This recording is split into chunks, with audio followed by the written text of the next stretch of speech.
My number one tip for habitat management, for wildlife or deer habitat management. And I got to tell you, I'm not an expert in this field whatsoever. But if you look behind me, you can probably see that's not the most ideal habitat for deer or any other kind of wildlife, really. Maybe turkeys, they can roost up there. But the reality is there's no food on the ground. There's none of that browse that they need. And all the trees are too tall, really, to offer the food that they need, the food that they require. Right? They can't reach it because the trees are too tall. One thing that you can do is you could timber it off, right? Logging does help. And that's one way to improve your wildlife habitat. We're getting to my one tip because I think this is an interesting observation. Another way you can do it, you can hinge cut, right? And look what this has done. It opens up the canopy just like logging would do, just like a timbering would do. And all of a sudden you got some browse. After one summer, we've got that much browse. And I'm working on the camera. I know I'm out of focus, but at least the background's in focus. And at least in this video, the background's what we want in focus, because that's kind of the point of the video. I don't know why this thing won't focus on my face, but it is what it is. But nonetheless, look at all that browse. Deer love that stuff. And you can direct traffic a little bit with this as well. If we look over here, look what's happening too. I tipped this tree over, this little black birch right here, and look what happens. It's starting to grow right here. It's starting to sprout new food, and deer will come in and eat that. They love that stuff. That's fresh browse. They will come in here and feed on this stuff. That's an attraction. You can make a food plot just out of hinge cutting trees. That's still not my tip. We're getting to it, right? The other thing you can do if you want to open up the canopy a little bit is when you got these tall trees, one of the things that you can do is a little method called hack and squirt, right? Hack and squirt, it's a combination of chemicals. Genevieve and I came through here, I mixed it up, tried it, wasn't so sure it was gonna work, but if you look right here, here's my hatchet marks. I went through and made a whole bunch of them on this old tree. I don't dare cut this thing. I would tip this over, but I don't dare cut that. That thing's, no, you don't cut that. But look at this, right? Did this about a month ago, and all of a sudden we got some dead branches up top. And that's gonna open up the canopy, and eventually that tree will break, fall down, everybody's happy, especially me, because all of a sudden it's opened up the canopy.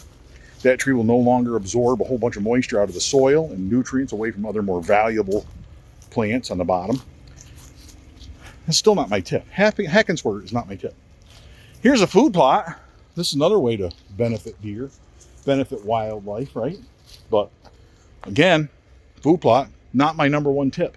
If you look, I talked about doing this a long time ago, but I hack and squirted the trees on the southern boundary of the ridge staging food plot so we get more sunlight in here.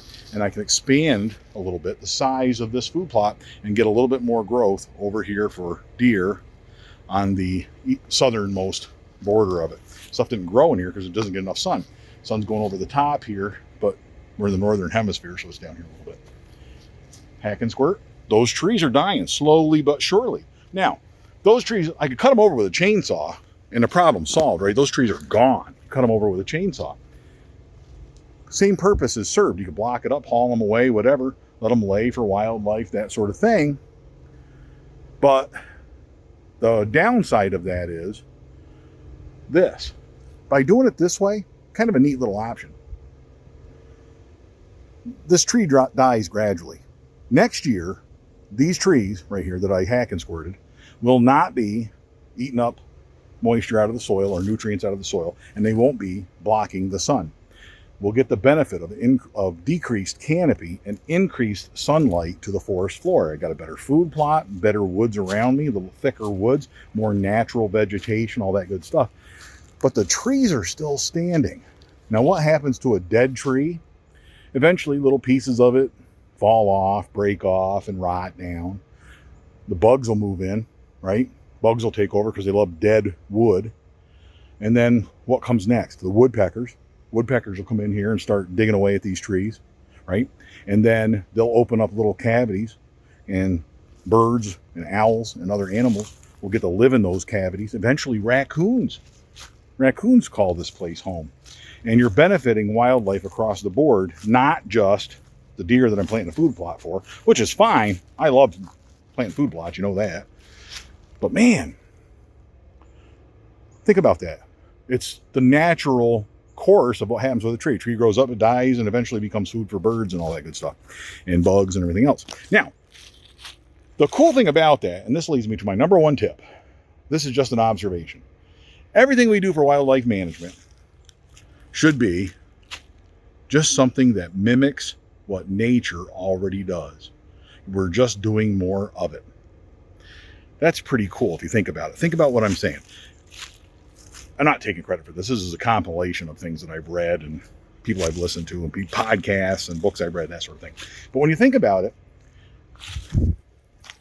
that hinge cutting up there, that's just the wind blowing and tipping over a tree. That's all it is. Has the same effect, just more of it because I'm helping nature, right? But it's a natural thing. When I hack and squirt that big old ugly thing up there, that tree, it's all rotted out, I'm just helping it die and decay and provide nesting for owls and all that other important stuff. That's all I'm doing. I'm just opening up the canopy the way that dying tree wants the canopy to open up. I'm just getting it there faster. I'm just making it happen sooner.